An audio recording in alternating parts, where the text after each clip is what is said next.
ভাই পাট তো পাট ছিঁড়ে গেছে ভাই ঘোরা লাগাইছে। আমরা রেগুলার যে কাজ সেটা আমরা করি। আর আজকে একটু আমাদের কমিশনার মহোদয়, আমাদের উপপুলিশ কমিশনার মহোদয় স্যারের তত্ত্বাবধানে আমরা বিশেষ একটা চেকপোস্ট চালু করতেছি। সেটা হচ্ছে মোটরসাইকেলের উপরে বিশেষ একটা ইয়ে। আপনি জানেন যে গত পরশু দিন এই জায়গাটায় একটা ককটেল বিস্ফোরণ হয়, যদিও কোনো হতাহত হয়নি। তো সেক্ষেত্রে একটু বিশেষ সতর্কতা জারির জন্য মূলত আমরা এই জিনিসগুলো করতেছি আর কি।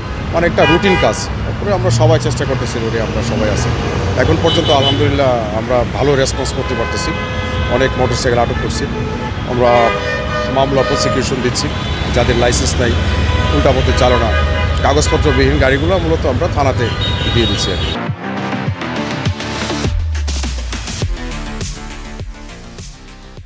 আমাদের যদি কোনো ব্যক্তিকে সন্দেহ হচ্ছে, যে ব্যক্তির সন্দেহমূলক তার ব্যাগ আমরা চেক করতেছি। এখন পর্যন্ত ওইরকম কোনো নেগেটিভ পাই নাই আমরা। যদি পাই অবশ্যই আইনগত ব্যবস্থা হবে। আমাদের সেফটিটাও আমরা বজায় রাখতেছি। না, এখন পর্যন্ত পাইনি। অভিযান আমার ফাইলে, আমি প্রথম ফাইলে ডিউটি করতেছি। আমাদের ফাইল 2:30 পর্যন্ত থাকবে। সে পর্যন্ত যদি পাই অবশ্যই আমরা আপডেট দেবো।